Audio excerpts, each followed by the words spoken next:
Qu'est-ce qui pousse les chats à quitter leur coussin douillet? Où vont-ils et que font-ils lorsqu'ils partent en vadrouille?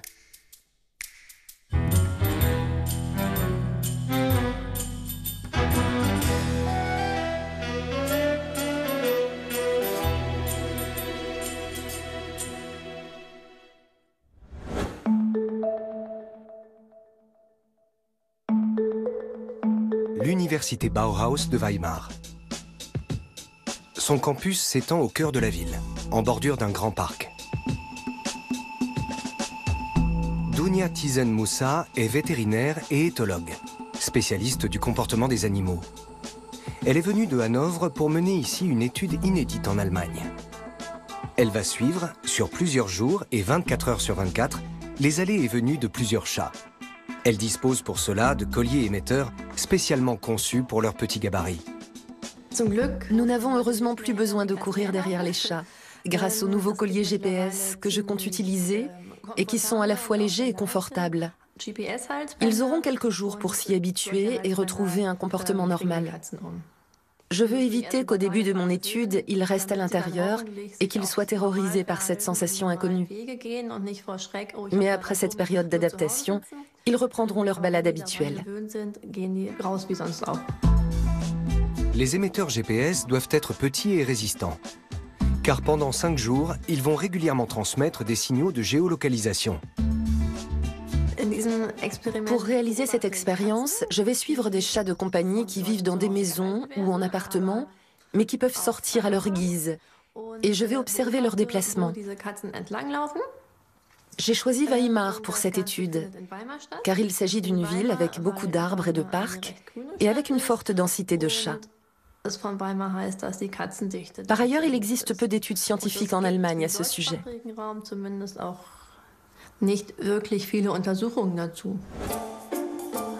L'éthologue a sélectionné des propriétaires de chats désireux de savoir ce que leur minet trafique quand ils quittent la maison.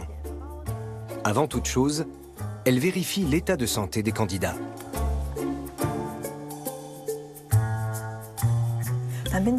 Pour attacher le collier, il suffit de le passer autour du cou et de faire coulisser la fermeture.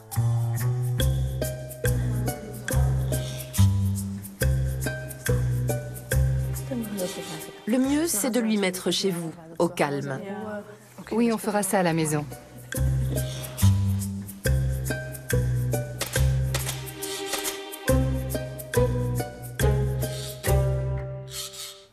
La visite préliminaire est aussi l'occasion de découvrir le caractère et les habitudes de chacun des chats.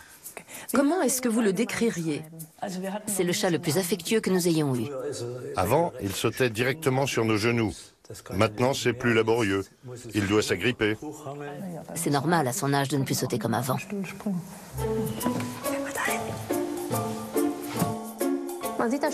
On voit qu'il a été blessé à l'oreille, là.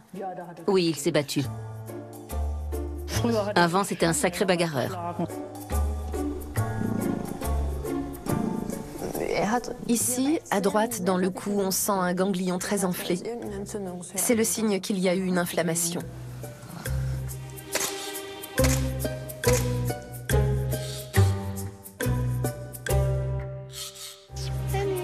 La scientifique a choisi 10 chats pour son étude. Des jeunes, des vieux, des mâles, des femelles, des farouches et des polissons. Des chats vivant seuls avec leur maître ou en communauté. Est-ce que vos 3 chats rapportent des souris ou des oiseaux? Les deux. Et pas qu'un peu. Ah oui? Comment ça? Ramener des oiseaux, on leur a défendu, mais bon, ils n'écoutent pas toujours. Par contre, ils ramènent des tas de souris, au moins 50 ou 60 l'année dernière. On se doute bien que dehors, ils font des choses qui nous échappent. Et ce serait intéressant de comparer avec leur attitude à la maison.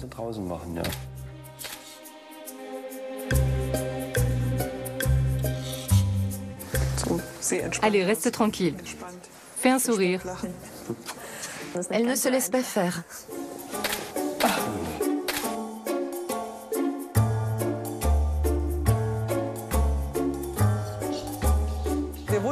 Nous habitons juste en face. Nos chats connaissent bien le campus. Ok. Uli. Ernie. Au revoir. Au revoir. Au revoir.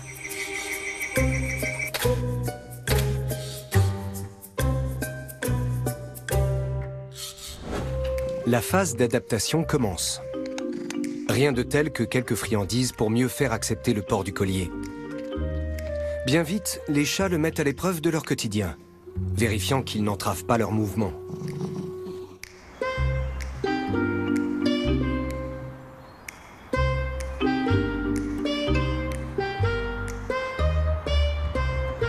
Une fermeture de sécurité anti-étranglement permet au collier de s'ouvrir en cas de problème. Certains chats se montrent tellement à l'aise qu'ils ont le privilège de porter à leur cou une petite caméra spécialement conçue pour eux et qui en dira encore plus long sur leurs escapades.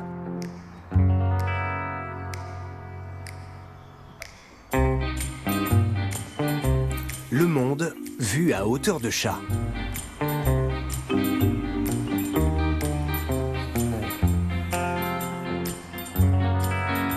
Ces images viennent compléter les données GPS et dévoiler le quotidien des félins.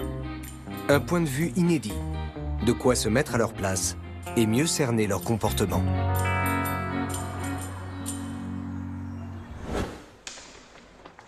Poumon de la ville, mais aussi cœur de la zone d'étude, le grand parc de l'Ilm s'étend au milieu de Weimar.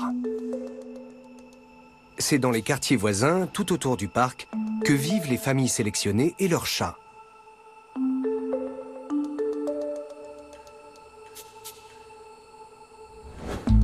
Ainsi que Axel Peukert, qui est vétérinaire. Il connaît aussi bien Weimar que ses habitants, du moins ceux qui sont ses patients. Il aime particulièrement aller se promener dans le parc tout proche. L'Ilm coupe le parc en deux moitiés, est et ouest. Ces vastes pelouses offrent de belles perspectives dégagées. Derrière nous se trouve la vallée de l'Ilm.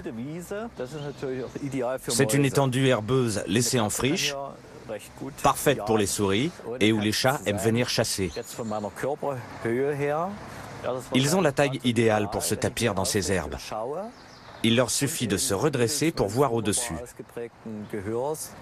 Et grâce à leur ouïe très développée, ils peuvent localiser les bruits venant d'une proie. Ils se mettent à l'affût au milieu des herbes. Dans cette végétation touffue, ils ont un avantage certain sur les rongeurs, qui sont bien plus petits et ne voient donc pas très loin.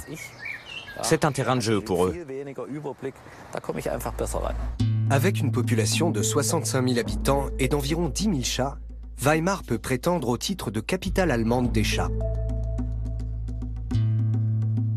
Le parc de l'Ilm a été créé et imaginé comme un lieu de détente au XVIIIe siècle sous l'influence de Goethe.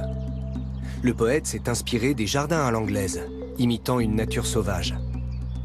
Il a agrémenté le parc de ponts, de ruines et d'une maison romaine de style néoclassique, très en vogue à l'époque. Le campus universitaire près du parc. C'est ici que le vétérinaire a rendez-vous avec sa collègue éthologue. Bonjour, je suis Dunia. Ensemble, ils délimitent le périmètre de l'expérience dans lequel les chats vont circuler librement au cours des 5 jours à venir. Les données GPS révéleront leurs itinéraires. Là, c'est une famille avec 3 chats, Ernie, Wully et Henning. Les propriétaires se demandent si Henning, qui a peur de la rue selon eux, ose tout de même la traverser pour se rendre dans le parc. Voici Rudi. Lui, je le connais. C'est le plus âgé des chats participants. Il a déjà 15 ans. Il vit tout près du parc, chez un couple de personnes âgées qui le voient souvent revenir avec des blessures. Oui, je l'ai déjà soigné. Voici 2 chats uniques, Zora la rousse et Lottie. Ça ne m'étonnerait pas que celle-ci aille se balader dans le parc. Elles se connaissent sûrement. Peut-être pas en personne, mais par l'intermédiaire de leurs phéromones. Oui, je dirais la même chose. Pendant les 5 jours à venir, la position des 10 chats participants sera retransmise par leur émetteur minute par minute. 600 signaux par heure, soit plus de 14 000 par jour. Pour la scientifique, ça représente des dizaines de milliers de données à analyser. Sa mission ? Définir l'étendue du territoire de chaque chat, identifier leurs itinéraires réguliers et comparer les résultats. Ce qui m'intéresse avant tout, c'est de connaître la taille de leurs territoires respectifs. Nous savons qu'il y a beaucoup de chats à Weimar. On peut donc s'attendre à ce que le territoire de chacun soit plus petit que celui d'un chat vivant à la campagne, par exemple. J'aimerais aussi voir s'il y a une corrélation entre le profil du chat et son territoire. Celui d'un mâle non castré est-il plus grand ou plus petit que celui des femelles? Lottie s'est très vite habituée au collier GPS. C'est donc sur ces escapades que la chercheuse va se pencher en premier.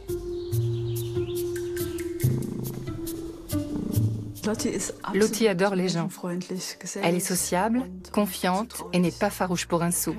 Voilà ce qui la rend si spéciale.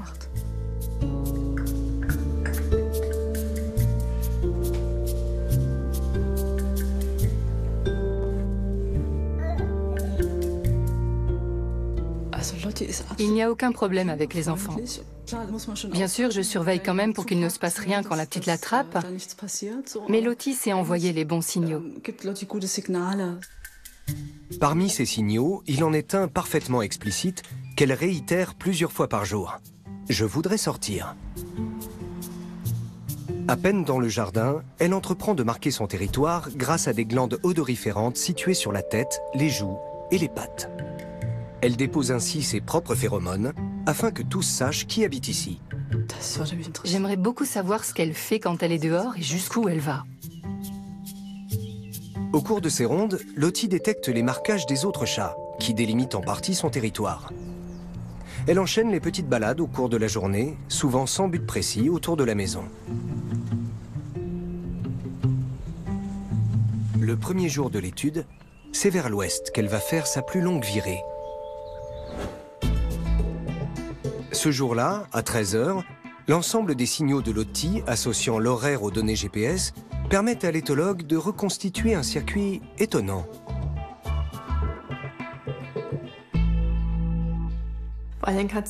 Les chats Zora et Lottie vivent dans le même secteur.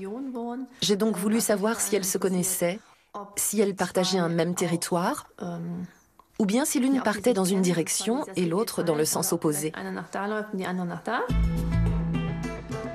La reconstitution de la balade de Lottie livre déjà de précieuses informations. Il y aurait une sorte de ligne de démarcation le long de laquelle les deux demoiselles s'espionnent, mais sans avoir à se croiser.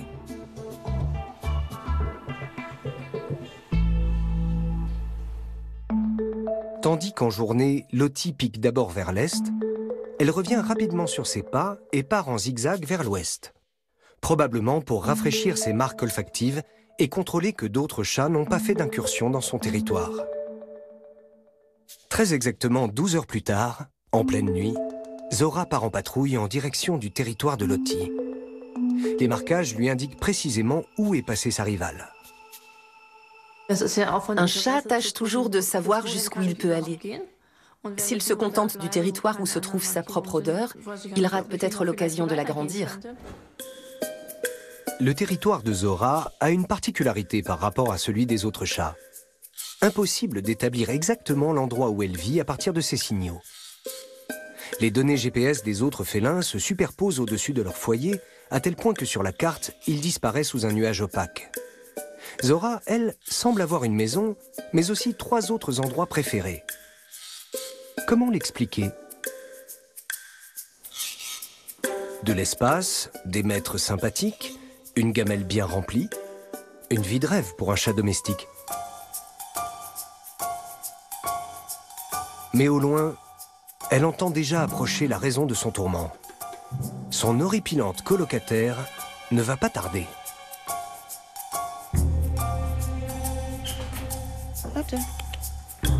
À peine Zora entend-elle Lotte, la chienne, que le stress commence à monter. Les chats ont l'ouïe extrêmement fine.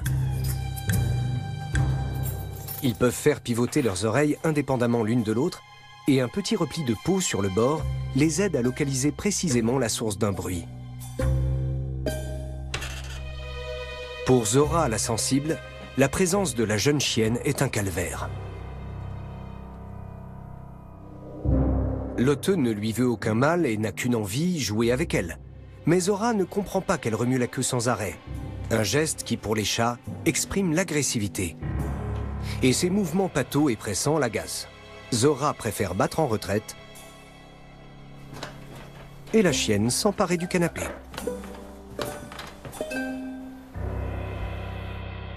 Quand Zora vivait seule ici, elle était traitée comme une reine.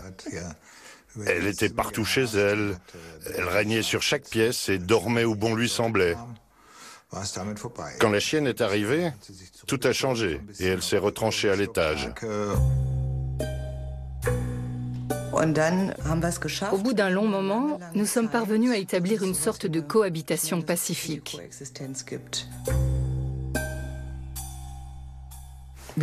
Nous espérons découvrir quelques-uns des secrets qu'elle nous cache.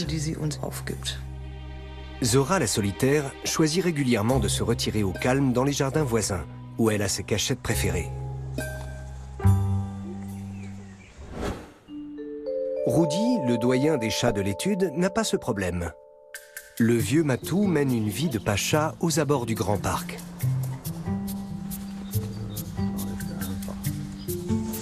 Le chat est un chasseur opportuniste, un adepte du moindre effort.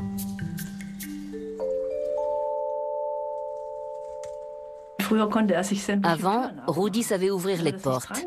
Il se suspendait à la poignée et si la porte ne s'ouvrait pas, il donnait des coups de patte jusqu'à pouvoir rentrer. Il n'y arrive plus aujourd'hui et ce n'est pas plus mal.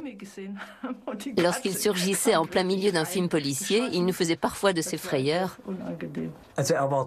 Il faisait la loi. Il chassait tous les autres chats du quartier. C'était un vrai caïd. Ce n'est plus le cas aujourd'hui. Nous avons déjà remarqué par 2 fois qu'il s'était fait mordre.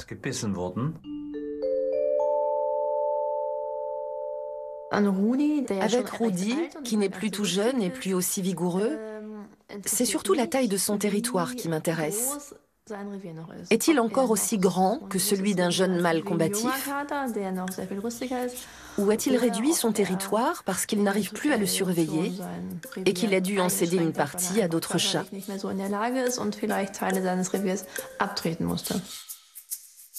En journée, Rudy aime traverser les jardins des voisins pour se rendre en bordure du parc. Le parc est très fréquenté de jour. Cela en fait un endroit intéressant, mais aussi dangereux. En cas de rencontre avec un chien, Rudy adopte la posture typique d'intimidation. Il fait le gros dos, le poil hérissé, et plutôt que de fuir, avance de profil vers l'adversaire, prêt à en découdre.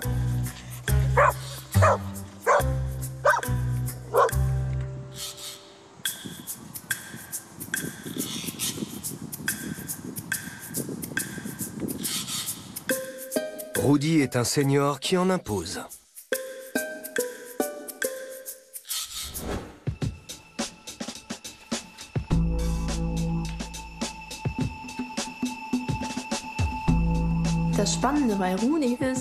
Rudy ne fait en général que de courtes rondes. Mais là où il se distingue, c'est qu'une fois par jour, il va faire un grand tour qui dure entre 45 minutes et 1 heure, dans une direction précise. Un jour, il va au nord, les autres jours au sud ou à l'ouest. Même si dans l'ensemble, il se déplace moins que ses camarades, il contrôle tout de même un assez large territoire. Un privilège réservé aux chats, qui tiennent à leur indépendance. Ils sont les seuls animaux domestiques à demander à se promener seuls et à y être autorisés. À leur retour, c'est le rituel de la toilette. L'occasion de se nettoyer et de se peigner avec leur langue grappeuse, mais aussi de percevoir de nouvelles odeurs. La toilette d'un chat.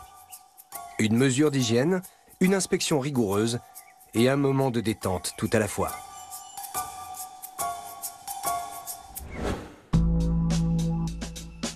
Les longues virées entreprises par Rudy au cours des 3 premiers jours forment des boucles qui s'inscrivent dans des directions bien définies.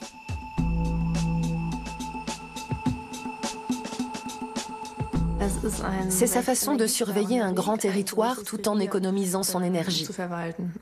Rudy est plus organisé et efficace que les autres chats, qui renouvellent chaque jour tout leur marquage.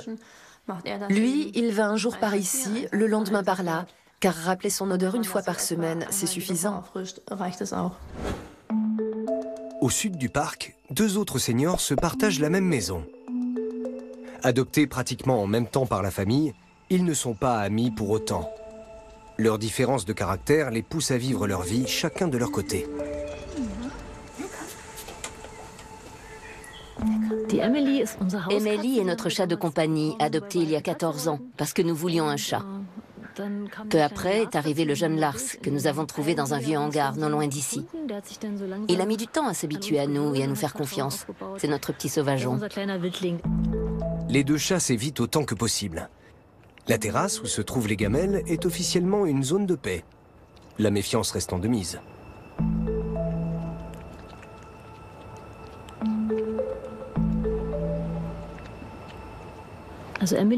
Emily passe désormais le plus clair de son temps dans la maison. Elle est vieille et préfère rester à l'intérieur. La maison, c'est son territoire. Si Lars rentre, elle feule et il déguerpit. Dehors, c'est l'inverse, c'est le territoire de Lars. Si Emily sort, il la fait fuir. Lars n'habite pas dans la maison familiale, mais dans la remise du jardin. Il a fallu du temps et de la patience pour que le petit farouche se laisse approcher. Très craintif de nature, il continue à s'éclipser au moindre bruit ou en présence d'étrangers.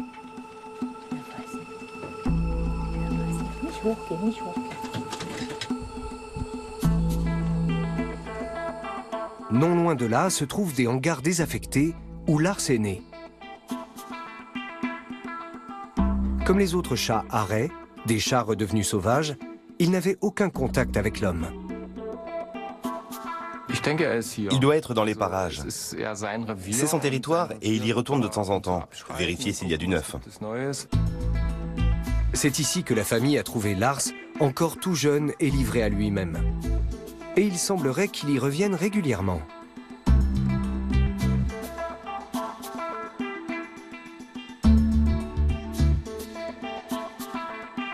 L'étude dévoile une chose étonnante.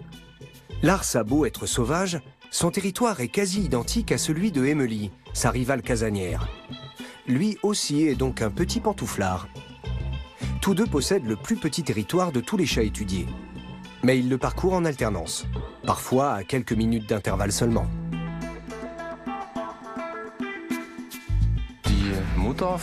La mère de Lars était également un chat arrêt.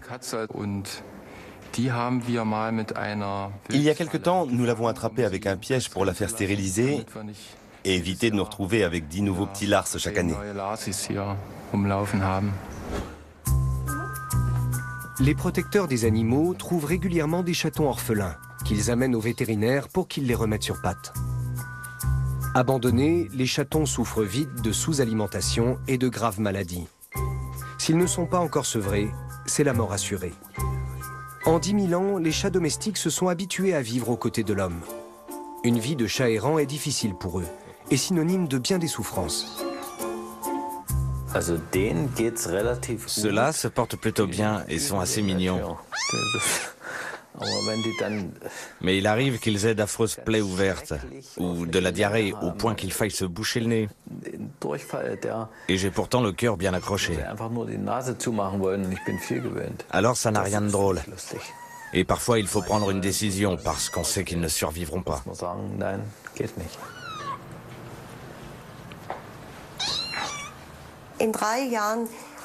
J'ai fait adopter 300 animaux au cours des 3 dernières années. Mais nous en avons 10 que nous ne pouvons pas proposer à l'adoption, parce que leur état de santé ou leur caractère ne le permet pas. Les premières semaines de vie des chatons ont une influence décisive sur le reste de leur existence.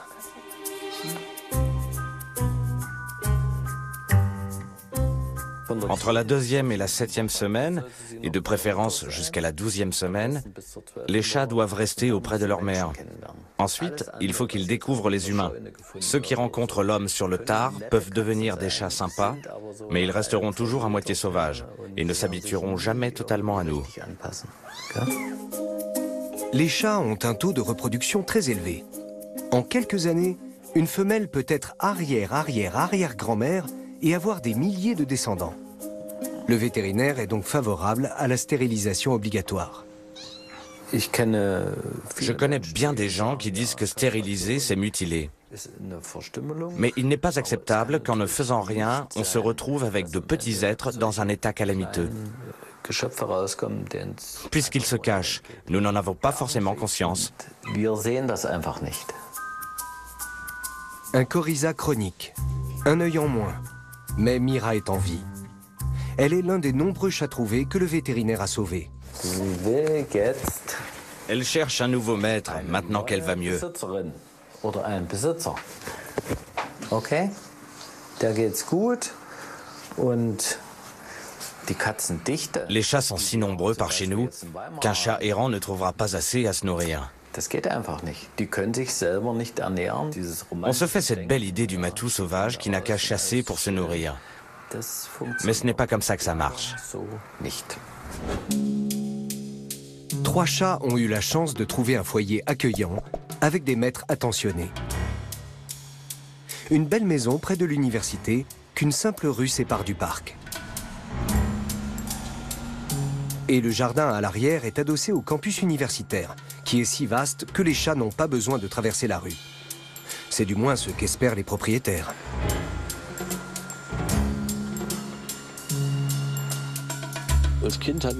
Quand j'étais petit, notre chat s'est fait renverser par un camion. Et j'ai encore en tête l'image de ses yeux sortis de leurs orbites. À l'époque, je me suis promis que je ne vivrais plus jamais ça. Parce qu'on les aime de tout notre cœur, nos boules de poils. Et puis, ça a fini par arriver. Ernie a débarqué dans notre vie.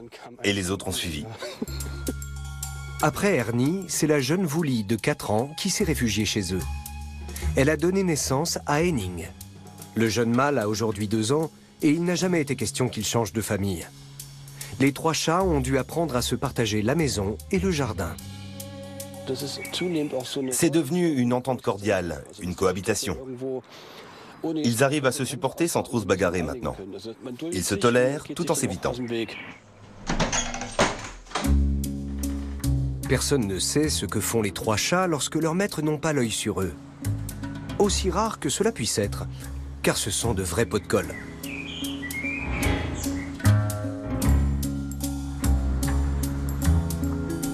Si leurs maîtres sortent se poser au café du coin, ils sont pris en filature par de petits espions à pas de velours.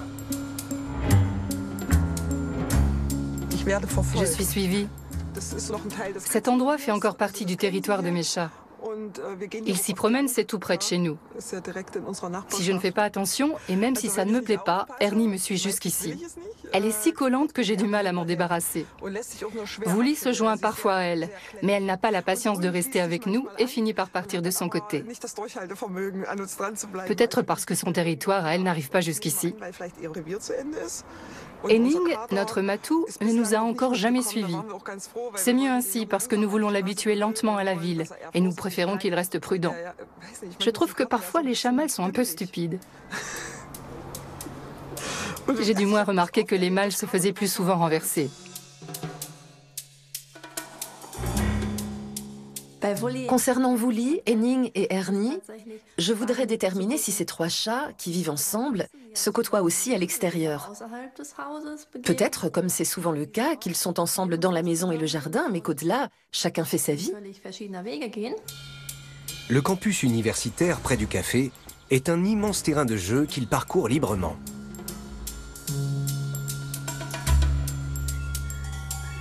Les données GPS montrent qu'à la différence des autres chats, ces 3 félins passent systématiquement un petit moment ensemble au cours de leur sortie, même s'ils ne sont pas les meilleurs amis du monde.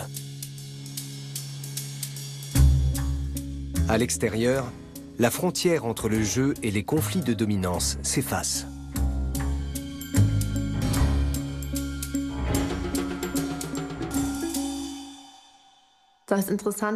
Il est intéressant de constater que les 3 chats passent du temps ensemble, dans un même périmètre.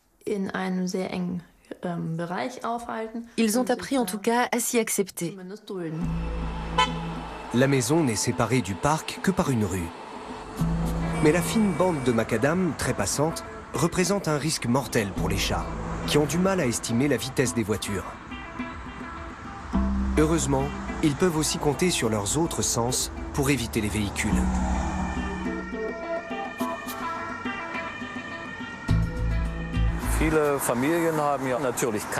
De nombreuses familles du quartier ont des chats. S'ils veulent ou doivent traverser la rue, surtout le matin ou le soir, c'est un vrai danger pour eux. D'une part parce que les voitures et les vélos ne circulent pas à la même hauteur que les chats, et d'autre part, comme chez les hommes, il y a des chats intelligents et d'autres qui le sont moins. Des chats attentifs et d'autres plus distraits. Je connais aussi des chats qui regardent consciencieusement à droite et à gauche avant de traverser. Ceux-là ont une longue espérance de vie. Souris, rats, lézards et oiseaux peuplent le parc à foison. Et les chats n'ont qu'à traverser la rue. Un vrai paradis pour ces chasseurs nés.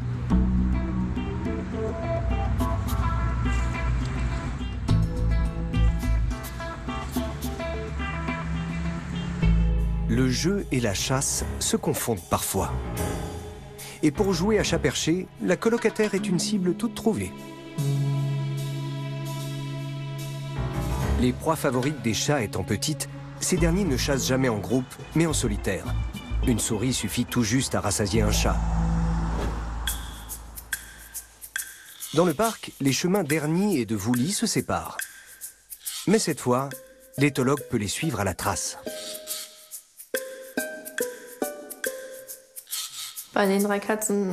Pour ces trois chats, en particulier pour Henning, j'ai voulu savoir s'ils traversaient la rue. Les propriétaires m'ont dit que Henning, ayant peur des voitures, il ne pensait pas qu'il s'aventurait dans le parc. Mais quand j'observe les données, je constate que tous les trois traversent la rue, et même plusieurs fois par jour pour rejoindre le parc. Les 50 hectares du parc paysager associent une grande variété de milieux. Pelouse, parterre de fleurs ou bosquet.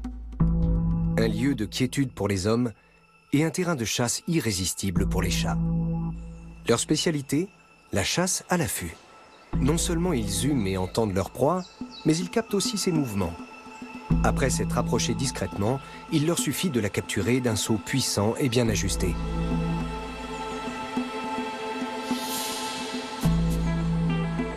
À la lisière du parc se trouve la maison où Franz Liszt a vécu plusieurs années. Un endroit qu'Ernie visite souvent pour son petit jardin et toutes ses cachettes idéales pour la chasse. Et les touristes ne la dérangent pas le moins du monde.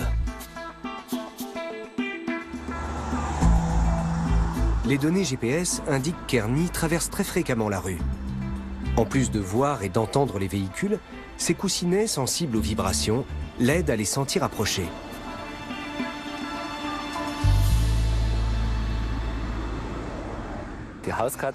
Le chat domestique s'est adapté à la vie avec l'homme, à un degré toutefois moindre que les chiens. Il n'a plus besoin de chasser pour se nourrir, car il reçoit bien assez en un tour d'ouvre-boîte.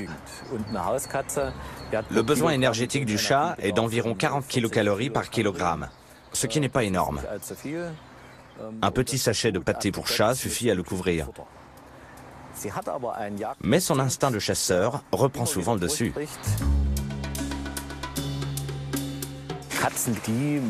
Les chats ont la pulsion naturelle de se mettre à l'affût, de ramper, d'attraper une proie qui s'enfuit, qui se cache.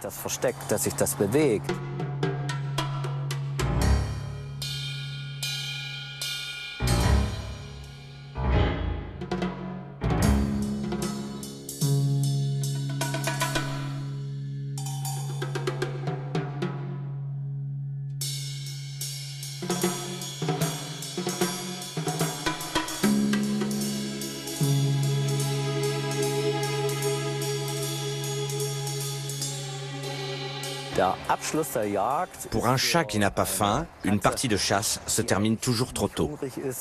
L'issue n'a aucun intérêt. Tout ce qui vient avant, par contre, c'est amusant et excitant. Tous leurs sens sont sollicités. Ils doivent réfléchir, être actifs physiquement et mentalement. Voilà ce qu'ils aiment. L'homme affectionne le chat à cause de son allure infantile. De grands yeux, un petit nez, une tête ronde. En un mot, il est à croquer. Mais il ne faut pas oublier que c'est un prédateur, un sprinter puissant et implacable.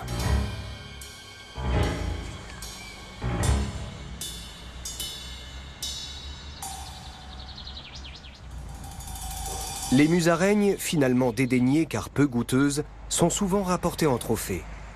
Il semblerait que les chats agissent ainsi parce qu'ils considèrent que leurs gardiens sont de piètres chasseurs. Dans le lotissement récent à l'est du parc, c'est la même préoccupation qui anime les chats. La nourriture. Flocon est ici chez lui. Chaque jour, il part en quête de nourriture, mais lui est partisan du moindre effort.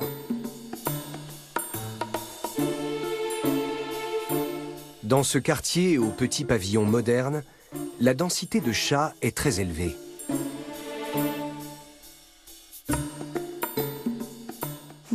C'est un matou très sociable.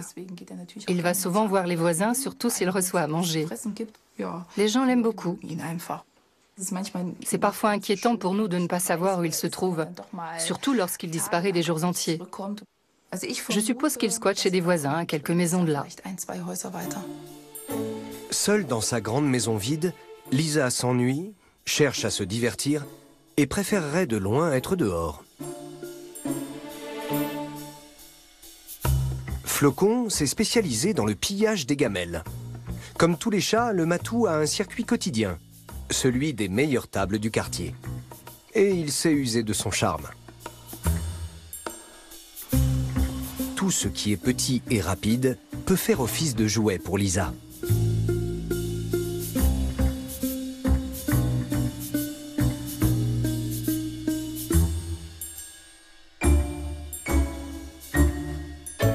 La grande concentration de chats dans ce quartier les oblige à restreindre leurs territoires respectifs. Le jardin voisin est souvent le royaume d'un autre, mais c'est bien connu, l'herbe est toujours plus grasse dans le pré d'à côté.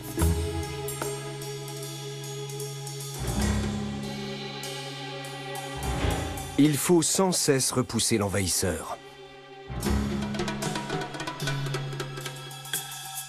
Descendant du chat sauvage d'Afrique qui vivait dans le désert, le chat domestique boit peu. À chaque lapement, sa langue aux papilles cornées crée une colonne d'eau qu'il aspire comme à une fontaine.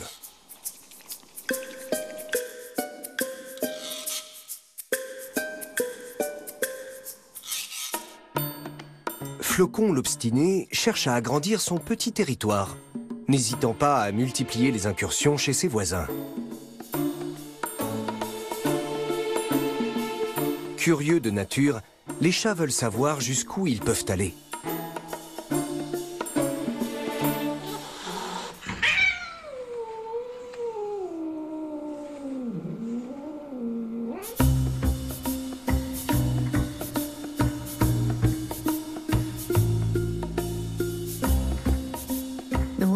Une forte densité de chats peut engendrer un grand stress social pour eux. Les gens décident souvent de prendre un chat parce qu'ils ont un jardin en s'imaginant que ça lui suffira. Mais le jardin en question est parfois déjà le territoire d'un autre et le nouveau venu n'osera même pas y mettre la patte. Quand un nouveau chat arrive dans un quartier, il doit se faire sa place et le cas échéant s'imposer face à d'autres, ce qui est source de stress. Et même s'il conquiert un territoire, il doit pouvoir le défendre. Il ne peut pas se permettre d'être malade et de rester 2 semaines à l'intérieur, sinon un rival lui chipera la place.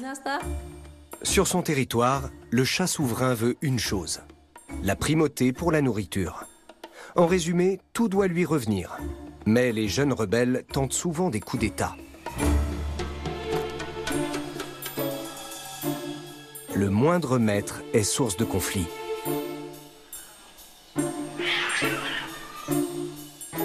Chacun défend son bout de territoire et cherche à l'agrandir. Leur principale arme dissuasive, l'intimidation à distance, à l'aide de postures et de feulements menaçants. Les vraies bagarres entraînant des blessures sont rares.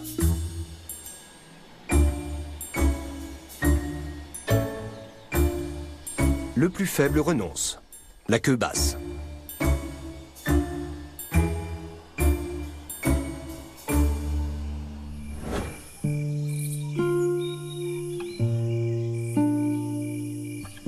Lorsque le soleil se couche sur la ville et que le calme revient, les chats redoublent d'activité. Lottie entame sa ronde. Elle, qui ne fait que de courtes sorties dans la journée, s'aventure plus loin. Au crépuscule, elle se déplace plus vite et plus souvent qu'à n'importe quel autre moment du jour.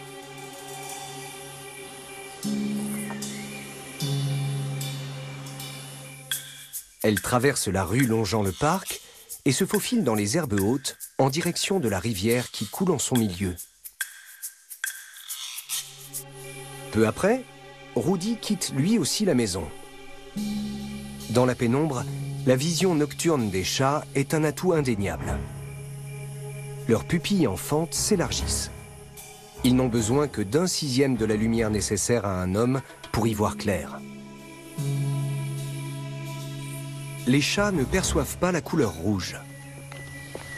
En revanche, ils voient toute une gamme de nuances de bleu.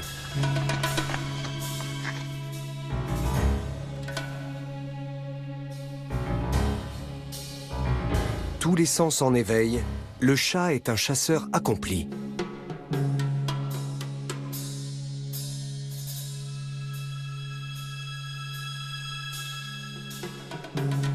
Ce soir-là, par hasard, le vieux pont suspendu au-dessus de la rivière devient le théâtre d'un conflit aux frontières. Rudy arrive de l'Est. Lottie approche de l'Ouest. Une rencontre imprévue et fâcheuse pour les deux chats. Séparés par la rivière, ils se jaugent à distance, sans qu'aucun des deux n'ose franchir le pont.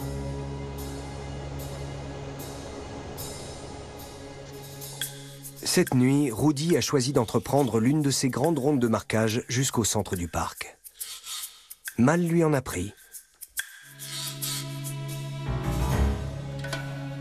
La rivière forme une frontière naturelle qu'il est tentant de traverser. Mais aucun des deux chats n'ose s'y risquer et ouvrir les hostilités. Tous deux craignent de déclencher une bagarre d'où ils ressortiraient perdants.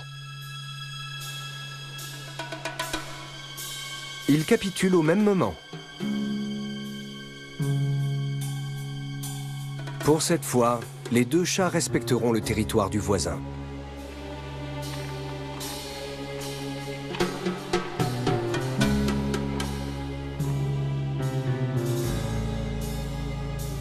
Tous les chats participant à l'étude rentrent dormir chez eux le soir, sans exception. Ils ont en partie synchronisé leur rythme de vie avec celui des hommes.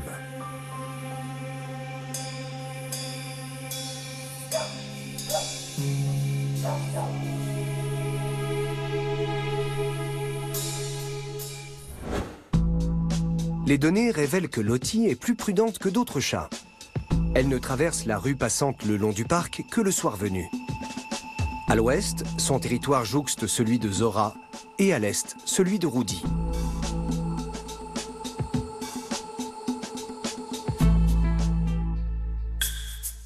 Lottie a renouvelé ses marquages dans le parc. Rudy décide donc dès le lendemain de traverser le vieux pont. Les phéromones de sa rivale lui signalent quel territoire elle revendique. Mais Rudy ne compte pas lui céder un centimètre.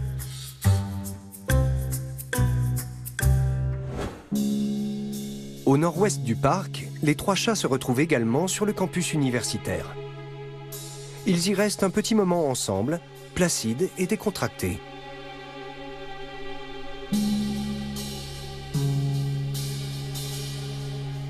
C'est à cette heure-ci, entre chiens et loups, que les chats solitaires apprécient la compagnie de leurs congénères.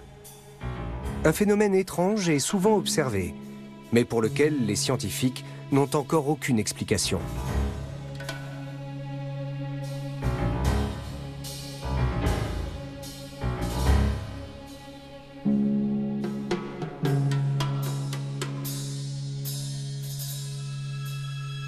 Au bout d'une petite demi-heure, chacun repart de son côté. L'un d'entre eux a une idée précise en tête.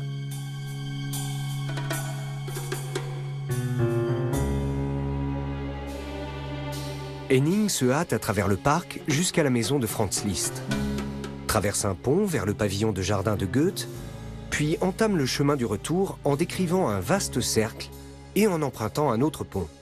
Une virée d'une bonne heure.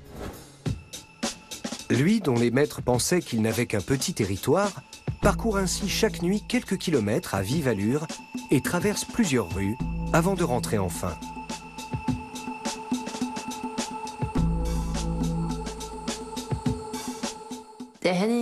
De tous les chats étudiés, Henning est celui qui a le plus grand territoire.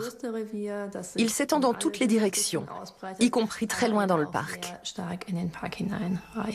Le territoire de Henning est 5 fois plus grand que celui de ses colocataires. À 2 ans, il est pourtant le plus jeune chat du groupe étudié. Les données montrent clairement que les mâles et les jeunes chats ont un secteur d'activité bien plus grand que les femelles et les chats âgés. Rudi régnait peut-être aussi sur un territoire encore plus grand dans sa jeunesse.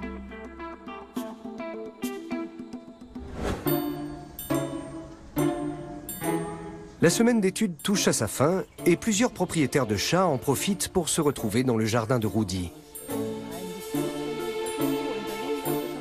Le vétérinaire veut leur présenter les premiers résultats obtenus.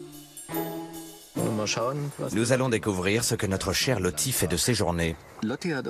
Elle a manifestement un immense territoire. C'est incroyable. Elle traverse chaque jour la rue. C'est fou. Elle se promène dans le parc avant de revenir par là. Oui, je vois ça. Attendez, il y a mieux. C'est bien assez. Leur territoire se chevauche. Voici celui de Rudi, un peu plus petit. La rivière passe ici, au milieu de notre beau parc. Là, ça doit être notre maison. Oui, nous sommes là. Rudi va jusque là-bas.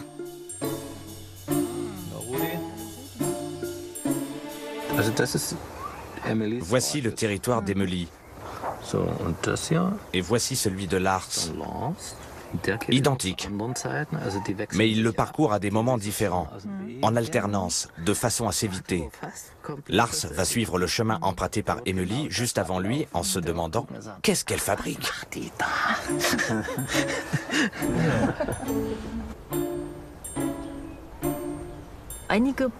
Je suis très étonnée, d'abord par le fait que mes chats vont bien plus loin que je l'imaginais. J'espérais aussi qu'ils ne traversent pas trop souvent la rue, mais c'est bien le cas. L'autre point intéressant, c'est que Lars se réfugie souvent là où il est né, dans les vieux hangars où on l'a trouvé. C'est une surprise à laquelle je ne m'attendais vraiment pas. Je pensais que Lottie restait tout près, peut-être dans les jardins alentours. Je n'aurais jamais pensé qu'elle allait si loin. En voyant les résultats, j'avais le cœur qui battait. Et quand je vois à quel point elle est active et qu'elle traverse sans arrêt la rue principale, je n'ai pas fini de m'inquiéter. Quand on quitte la maison, Rudi se poste en haut du jardin et miaule pour nous donner mauvaise conscience. Alors savoir qu'il emprunte le même chemin tout seul jusqu'à la rivière et la rue principale, ça me surprend beaucoup.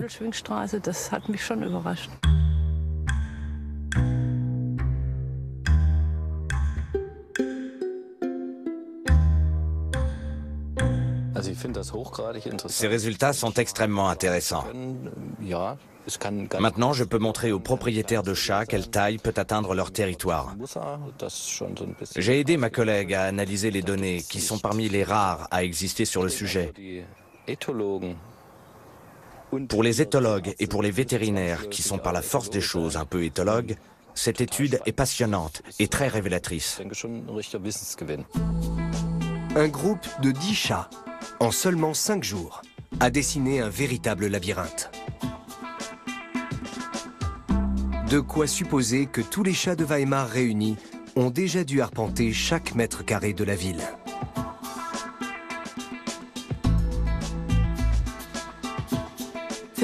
L'intérêt pour moi était de voir comment les chats se déplacent, surtout par rapport aux attentes et aux portraits qu'en faisaient leurs maîtres, qui étaient parfois bien loin de la réalité.